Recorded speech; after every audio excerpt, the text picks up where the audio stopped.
Okay, so this is really strange.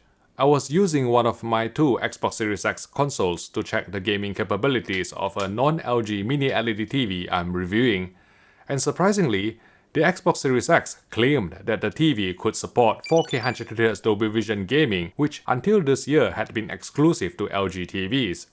And when I fired up Forza Horizon 5 on the Xbox Series X, the TV was indeed displaying the game at 4K 120Hz with Dolby Vision simultaneously, which is quite surprising, because this hitherto rare but useful feature was not advertised or even mentioned by the TV manufacturer at all. Curious, I delved into one of the TV's internal apps to try and find some information about the onboard chipset, and it turned out that the TV is using a Mediatek 9618 SoC. A quick search on Mediatek's website returned no result. But wait, I visited Mediatek's booth at CES earlier this year for a briefing on Pentonic's Kalman Ready functionality, and when I sifted through the presentation slides, bingo! The MT9618 is actually classified as a Pentonic chipset, albeit only the entry-level 700 version, which could still support 4K 120Hz Dolby Vision according to Mediatek's own press release. So what's this mystery TV that's secretly using a much-anticipated Pentonic chipset without anyone knowing about it? It's actually the Hisense U8K mini LED TV, and I'm reviewing the 65-inch model which uses a VA-type LCD panel with quantum dot enhancement film, as well as mini LED backlighting with 1008 local dimming zones in a 24x42 grid. To me, however, the star of the show is undoubtedly the Mediatek Pentonic chipset under the hood. For the past 3 years, I've been complaining about various deficiencies on Mediatek's previous HDMI 2.1 SoC, such as subpar near black gradation, or failure to reproduce full 444 chroma in HDMI 2.1 FRL mode. I'm super pleased to report that the new Pentonic chipset seemed to have fixed all these issues, judging from the picture quality of the Hisense U8K. Native 10-bit gradation was smoother than what we've seen from every TV using the previous generation of Mediatek HDMI 2.1 chipset without co-processor. So the fact that the gradient decontouring filter was grayed out and unavailable on the U8K when displaying a YCBCR 444 video signal did not bother us at all during playback of 4K Blu-ray movies. The improvement extended to near black too, with the Hisense U8K exhibiting significantly less posterization on this HDR10 low-light quantization test pattern. The TV did not have any problem displaying full 4K 120Hz resolution or full 444 chroma, all without needing to jump through hoops. Even native upscaling of standard definition test patterns, such as this SMPTE RP133 test card in 576i, looked sharper thanks to the Pentonic chipset, although this advantage did not materialize in real-world standard def content, possibly due to the subpixel rendering used. Talking of which, native contrast ratio of the VA panel measured 1400 to 1 on a 4x4 ANSI checkerboard pattern with local dimming switched off, representing deep blacks by LED LCD standards, though at the expense of viewing angles. Given that the width of any TV with 16:9 aspect ratio is always going to be greater than its height, we are somewhat surprised to find that Hisense has allocated more local dimming partitions to the vertical than the horizontal portion of the screen, running counter to what's implemented by other mini LED TV manufacturers.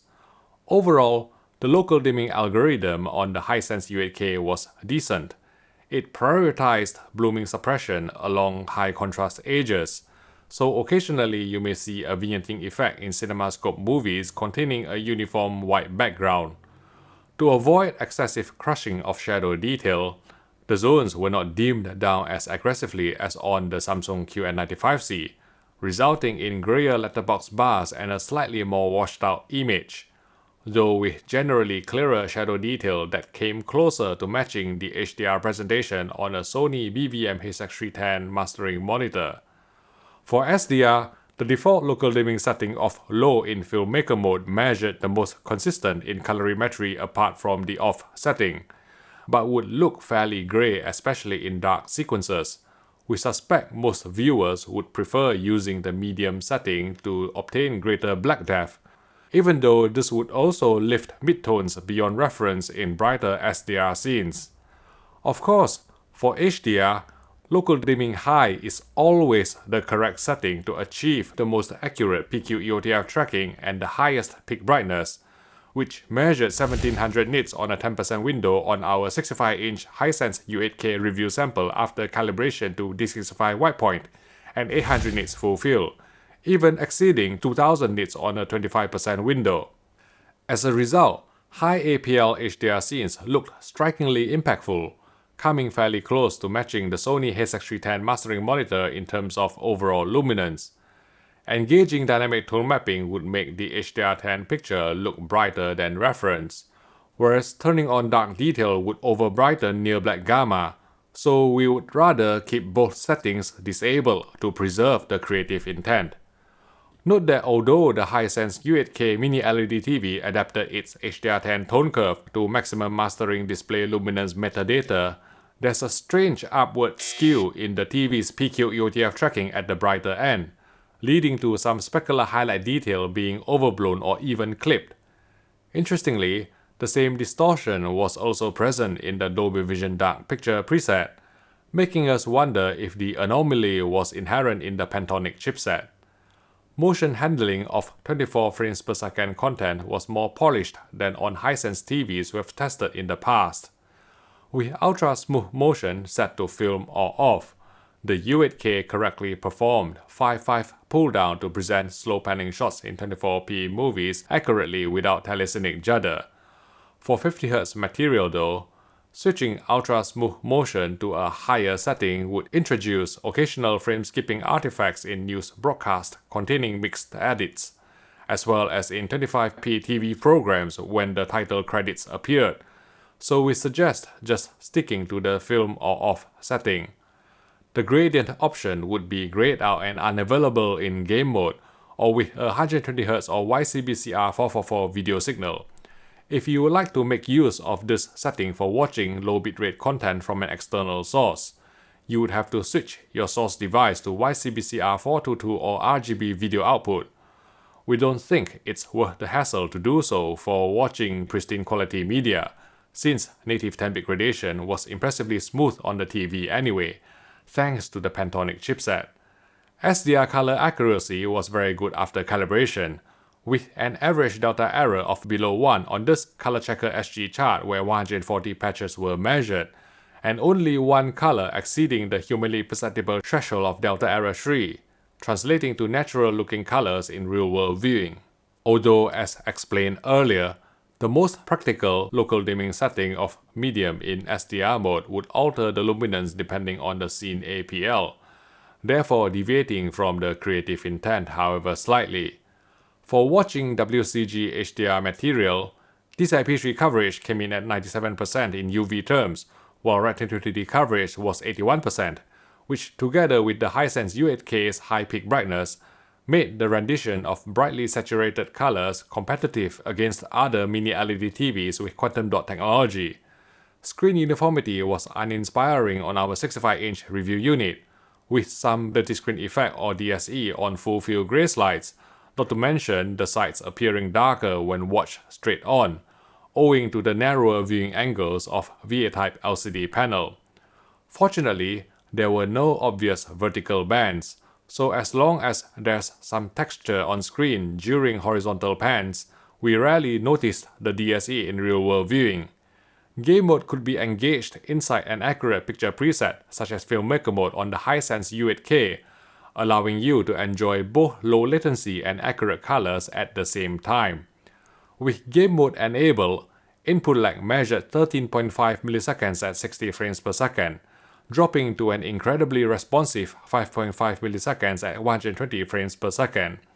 The U8K accepted 1080p 240Hz video signal, but latency would go up slightly to around 7 milliseconds. So our preference is to stick with 4K 120Hz resolution, or maybe 4K 144Hz if you are using a PC with high-end graphics card. Note that with game mode engaged, the local dimming setting would be grayed out and unavailable, but as long as you have selected the correct local dimming setting prior to switching on game mode, it would still be working under the hood, as demonstrated by this off-axis footage of some white text from the Display HDR app against a black background in game mode. Talking about the Display HDR app, I am extremely impressed by the uber smooth native 10-bit gradation of the Hisense U8K when displaying this HDR gray ramp pattern. In 4K 120Hz resolution no less, such is the upgrade provided by the Mediatek Pentonic SoC. As covered in my CES scoop earlier this year, Pentonic chipsets for 4K TVs still offer only two HDMI 2.1 ports capable of FRL or fixed rate link signaling, and so it proved on the Hisense U8K, with each HDMI 2.1 port supporting the full HDMI 2.1 bandwidth of 48 gigabits per second, and one of them being the eARC port. Hdrvr worked without a hitch, reducing frame drops and tearing artifacts to deliver smooth and responsive gameplay in VRR games. The Hisense U8K doesn't support HGIG, so if you try to follow the instructions during the HGIG calibration process on next-gen consoles, you would inevitably end up with a maximum tone matte luminance and maximum full-frame tone matte luminance of 4000 nits, which would blow out a significant amount of bright highlight detail in games that utilize those HGIG values. To partially offset the distorted PQ UTF tracking, we recommend setting max TML and max FFTML to 1000 nits on the Hisense U8K, which should inject more image depth and preserve more highlight detail in HGIG compliant games. Design-wise, the European version of the Hisense U8K is supported on a central stand which doesn't take up much space at all. We like the anti-glare coating on the television. It's glossy and so did not dilute contrast. It suppressed reflections fairly well, yet did not incur rainbow reflections witnessed on high-end Samsung and Sony mini LED TVs with viewing angle compensation filter. The supplied remote control is a sleek, two-tone affair with decent tactile feedback, though it's not backlit. The Hisense U8K is equipped with a 2.1.2 audio system, consisting of front-firing speakers, a subwoofer, and even up-firing speakers. Sound quality was above average by TV standards, delivering decent bass response, dialogue clarity, and even some overhead ambience from Dolby Atmos and DTS:X soundtracks which can be decoded by the U8K. The responsive smart TV platform on the television is Hisense's own proprietary VIDA operating system, providing access to all the key streaming apps, along with UK catch-up TV services courtesy of Freeview Play.